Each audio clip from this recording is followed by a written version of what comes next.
Dream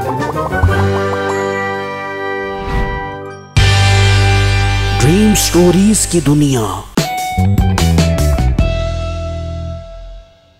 एक वक्त की बात है, किसी गांव में एक सुनारे की दुकान हुआ करती थी, जिसके मालिक के पास बहुत सारे जेवर हुआ करते थे। वो शहर से सोने के पत्थर लेकर आता और उससे मुख्तलिफ किस्म के सोने के हार बनाता था। उसके पास एक मुलाजिम काम करता था जिसका नाम बिट्टू था। अरे बिट्टू, मैं बहुत थक चुका हूँ शहर से सोने का पत्थर लाते लाते। अब से तुम शहर से सोने का पत्थर लेकर आया करोगे। पर साहब जी, मुझे तो पता नहीं है कि पत्थर कहाँ से मिलते हैं। नहीं, तुम्हें उसकी फिक्र करने की जरूरत नहीं है। मैं तुम्हें जगह समझा दूंगा। तुम उसके पास जाओगे तो वो तुम्हें सोने का पत्थर दे देगा। साहब जी, वो बात तो आप ठीक कर रहे हो, मगर अगर मुझसे किसी ने पत्थर छीन लिया तो फिर? तुम पत्थर को अपने कपड़ों में छुपा लोगे तो तुमसे कोई नहीं छीनेगा। ठीक है साहब जी, जैसे आपकी मर्जी। फिर शाम में जब बिट्टू घर जाता है तो कुछ खाए पिए बगैर ही सोने लगता है। तो उसकी माँ आ जाती है। बिट्टू बेटा, क्या बात है, तू आते ही सोने की तैयारी करने लग गया है। ना खाना खाया ना पानी पिया। बेटा, सब खैर तो है ना? हाँ बाजी, सब खैर ही है। असल में मैंने कल शहर जाना है सोने का पत्थर लेने के लिए, तो इसी वजह से मैं जल्दी छोड़ा हूँ आकर घर पर बेटा, सोने का पत्थर तो तेरा मालिक लेने जाता है, फिर तू क्यों जा रहा है? माँ जी, मालिक बहुत थक जाते हैं काम कर कर के, इसलिए अब वो मुझे सोने का पत्थर लेने के लिए शहर भेज रहे हैं। बेटा, ख्याल से जाना, हम तो बहुत गरीब लोग हैं। अगर ऐसा वैसा कुछ हो गया तो हमारे पास पैसे देने के लिए नहीं है। माँ जी, आपको फिक्र करने की जरूरत नहीं है। मैं खैर खैरियत से जाऊंगा और खैर खैरियत से वापस आ जाऊंगा अपने घर के ऊपर। फिर अगले दिन जब बिट्टू दुकान पर जाता है तो उसका मालिक कहता है, अच्छा बिट्टू, अब तुम शहर जाओ और सोने का पत्थर लेकर आओ। अच्छा मालिक, अभी जाता हूँ शहर पत्थर लेने के लिए। फिर बिट्टू अपने मालिक से उस दुकान का एड्रेस समझ लेता है और शहर से पत्थर लेने के लिए निकल जाता है। उस गांव में गांव से शहर जाने के लिए कोई सवारी तो होती नहीं है, इसलिए बिट्टू पैदल ही पत्थर लेने के लिए निकल पड़ता है और सोचता है, मालिक ने मुझे जो रास्ते बताए हैं उनमें से कौन सा रास्ता शहर की तरफ जाता है? अगर मैं गलत रास्ते पर चला गया तो फिर क्या होगा? बिट्टू थोड़ा आगे आता है तो उसे वो 3 जादुई रास्ते नजर आते हैं। बिट्टू खड़ा सोचने लगता है कि मैं किस रास्ते से जाऊं। यार, मुझे इस रास्ते पर जाना चाहिए, जरूर ये रास्ता शहर की तरफ निकलता होगा। फिर बिट्टू उस रास्ते पर चल पड़ता है, लेकिन जब वो थोड़ा आगे आता है तो वहाँ पानी का दरिया होता है। ये तो पानी का दरिया है, इसका मतलब ये वो रास्ता नहीं है जिस पर चलने से शहर आता है। फिर बिट्टू वापस आ जाता है और जहाँ से वो रास्ते शुरू होते हैं वहाँ खड़ा होकर सोचने लगता है, यार उस रास्ते पर तो दरिया था, शुक्र है मैं नीचे नहीं गया, वरना वो दरिया मुझे अपनी आगोश में ले लेता और ऐसे ही मुझे लेने के देने पड़ जाते। अब मुझे दूसरे रास्ते से जाना चाहिए, हो सकता है ये वही रास्ता हो। फिर बिट्टू उस रास्ते पर चल पड़ता है और जब थोड़ा आगे आता है तो वो रास्ता शहर जा रहा होता है। बिट्टू ये देखकर बहुत खुश हो जाता है कि वो अपनी मंजिल पर पहुंच गया है। फिर बिट्टू चलते चलते उसी दुकान पर पहुंच जाता है। और लड़के, कौन हो तुम और यहाँ क्या लेने के लिए आए हो? भाईजान, मुझे राणा साहब ने भेजा है सोने का पत्थर लेने के लिए। तो वो क्यों नहीं आए पत्थर लेने के लिए? भाईजान, उनकी तबीयत बहुत खराब थी, अब से मैं ही पत्थर लेने के लिए आया करूँगा आपके पास। ठीक है, मैं तुम्हें पत्थर देता हूँ। फिर मीठा उसे सोने का पत्थर दे देता है और बिट्टू उससे वो पत्थर लेकर वहाँ से चल पड़ता है और उसी रास्ते से होता हुआ आखिरकार वो अपनी दुकान पर आ जाता है। वाह बिट्टू, तुमने बहुत अच्छा काम किया है, मुझे बहुत खुशी हुई। अब से तुम ही सोने का पत्थर लेकर आया करोगे।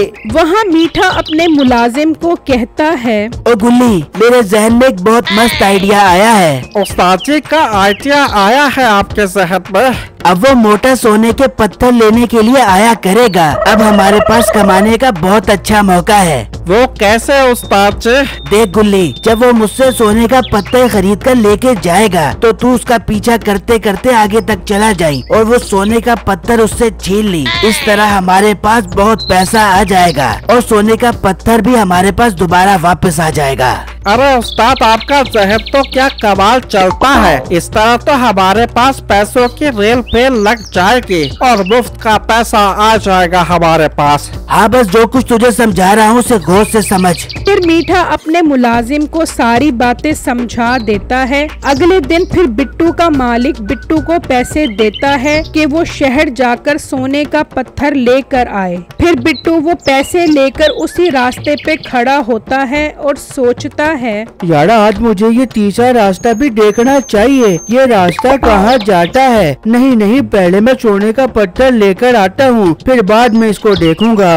फिर बिट्टू मीठे की दुकान पर पहुँचता है और उसे पैसे देकर उससे पत्थर लेकर वहाँ से चल पड़ता है। तो मीठा अपने मुलाजिम को कहता है, चल गुल्ली, अब तेरे काम का वक्त आ गया है। तू दूसरे रास्ते से होकर उसके आगे जाकर खड़ा हो जा और जैसे ही वो आए उससे सोने का पत्थर छीन ली। ठीक है उस्ताद जी, मैं अभी जाता हूँ, पर उस्ताद जी उसे शक तो नहीं हो जाएगा? तू चेहरे पर कपड़ा लगाकर जाई और उस मोटे की कनपट्टी पर पिस्तौल रख दी और अगर वो ज्यादा गड़बड़ करे तो गोली मार दी उसे। अरे वाह उस्ताद, क्या कमाल की चाल चलते हो आप। फिर मीठे का मुलाजिम दुकान से निकलकर उसी रास्ते पर जाकर खड़ा हो जाता है और जैसे ही बिट्टू आता है तो वो उसे कहता है, अब तेरे पास जो कुछ भी है निकाल दे वरना गोली मार दूंगा।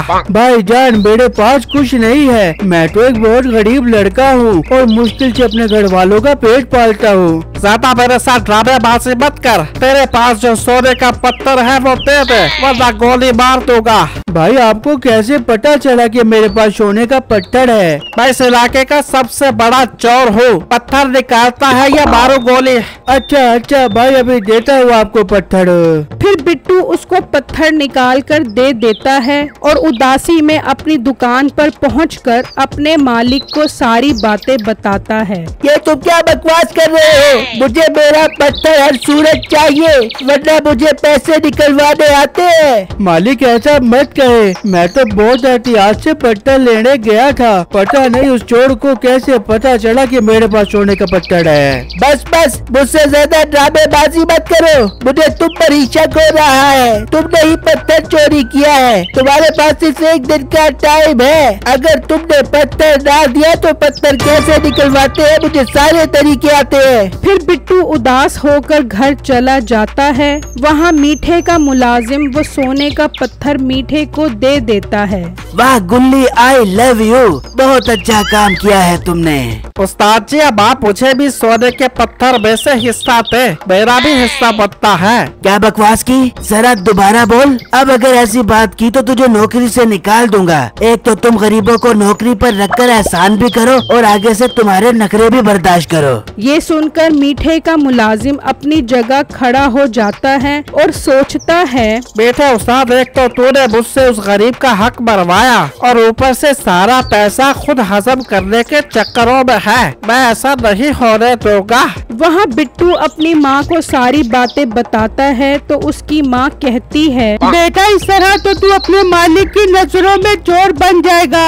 नहीं बेटा, तुझे अपनी सच्चाई साबित करनी पड़ेगी। माँ जी, मैं उस चोर को नहीं जानता। वो कौन है, कहाँ से आया है? वो अभी बातें कर ही रहे होते हैं कि गुल्ली वहाँ आ जाता है। वो चोर मैं था। मैंने ही तुम्हारा सोने का पत्थर लिया था। ये रहा तुम्हारा पत्थर। मुझे अपनी चोरी करने पर बहुत शर्मिंदगी है। भाईजान, आपका बहुत बहुत शुक्रिया जो आपने मेरी इज्जत बचा ली। पर भाई, आप ये पत्थर वापस क्यों लेकर आ गए? तुमने जिस दुकान से ये पत्थर लिया था, ये पत्थर उस दुकान के मालिक ने ही चोरी करवाया था। वो 1 नंबर का 2 नंबर इंसान है। मैं उसकी दुकान से ये पत्थर लेकर आ गया हूँ। फिर बिट्टू और गुल्ली अपने मालिक की दुकान पर जाते हैं और उन्हें सारी बातें बताते हैं। अच्छा, तो वो दुकान वाला बगैरत ये काम कर रहा था, उसे इसकी सजा मिलनी चाहिए। आपको सजा देने की जरूरत नहीं है, मैंने उसके सारे सोने के पत्थर उठा दिए हैं।